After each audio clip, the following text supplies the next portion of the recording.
because love is it's the force of creation. It's like the sun. It warms all things. It casts no judgments. It's the purest, happiest, lightest state of being that one can feel and express, right?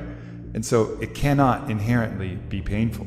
Something else must be riding along, like, along with it, attached to that concept, attached to that symbol, that sometimes coincides, that people have adopted as that thing, love. And I think a lot of that is, ego, insecurity, attachment, living worried about losing that love in the future.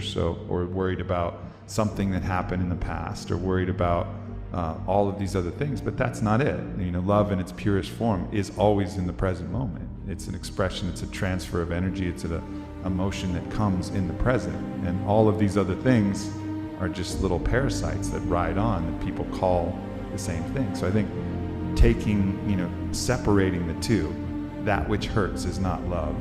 And then what is love? And it's like rescuing it from all of these delusions that people have about it. Losing love hurts.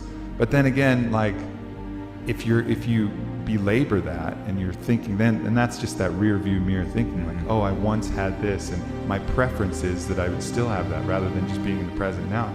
Like, we ruin love all the time, worrying about whether it's going to last forever, or worrying about whether we're going to lose it. Right. It takes us out of the experience of love. We're so stressed. Is she going to leave me? Is he going to leave me? What's going to happen? Is this going to last forever? What if this love changes? And then we fucking ruin the love that's right in front of us the whole time.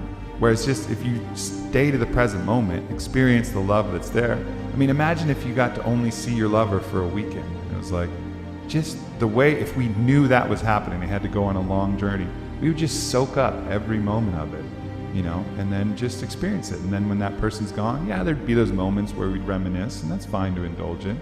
But then reopen your heart and just look around. Where's the next source of love?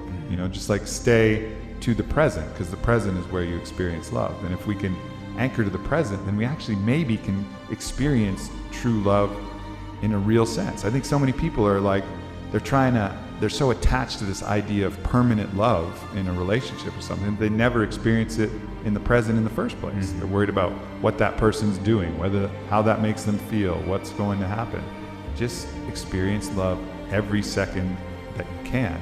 And when it's gone, it's gone. There'll be new love around the corner. Like, something else will come. And it could be love you're experiencing with your dog, or love you're experiencing with your lover, or it could be with your friends, or it could be just leave your heart open. Love comes from all kinds of sources. It comes from every heart there is. It comes from the fucking planet. Like, you can experience love and gratitude just sitting in a beautiful place, or even sitting in your fucking room. Like, sometimes I'll just be overwhelmed with the feeling that I could only feel as love, and kind of rides along with gratitude, which is like this certain kind of flavor of it, I guess, if you'd say. And I'll just start tearing up and being like, God, I fucking love this. Like, I love existence, and that I'm in this body, and I'm in this earth, and I'm at this place at this moment. And just fucking, it's available. It's just available all around us. We just have to open ourselves to it and get present.